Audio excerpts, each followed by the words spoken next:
Thanks, Cian Corla. There's a new report from the UN Environment Programme out today, and it concludes that fossil fuel production planned by the world's government vastly exceeds the limit needed to keep the rise in global heating to 1.5 degrees. In fact, it finds that it's 110% extra, so it would be heading for more than the 3-degree rise. And in a way that encapsulates the kind of new form of climate denialism which is dominant throughout much of the world's governments, which is to accept the science, say it's clear that human-generated climate change is having a huge impact, to say that we need to do what we need to do, and then simply to fail to do it, because to doing so would mean taking on, in this case, big oil. I mean, the 5 biggest oil and gas companies between them have $5 trillion worth of oil reserves. They need to stay in the ground. Those companies need to be put out of business, and the world's capitalist governments obviously refuse to do so.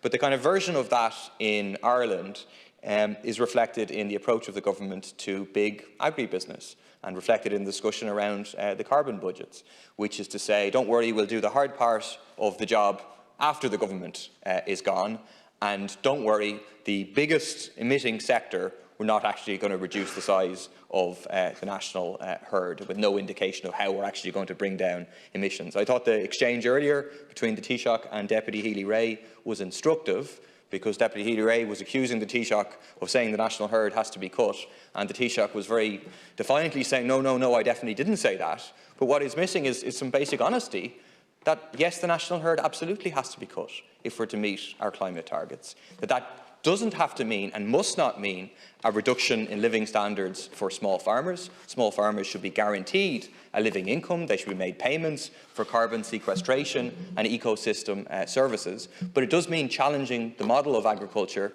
which currently operates in the interests of the big agribusiness companies. Deputy Murphy, I had a query in terms of, he said the equivalent of big oil companies or the big agri-businesses. I don't know who you're referring to. Who are they? But who are they? Larry Good. Is it the farmers? Is it? I'm just wondering, through the chair, whether you were afraid to use the term farmer and you just used the psychological term big agri-business, because. But who's an ordinary farmer? The language you keep.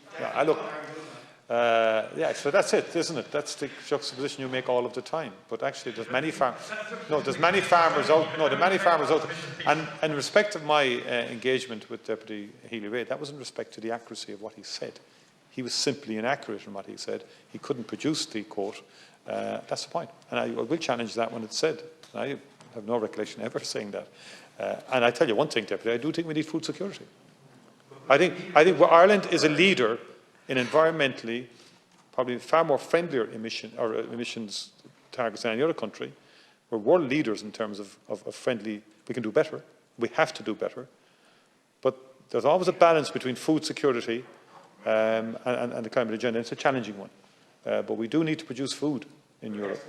And we can see what's happening very often, how the balance changes. You look at Afghanistan. I was reading recently where Afghanistan in the 1970s was cosmopolitan. People were in a far better condition. Look at Afghanistan today. So you just got to be balanced. You got to do things in a progressive way. We've got to make farming more environmentally friendly and so on. And that's what we intend to do.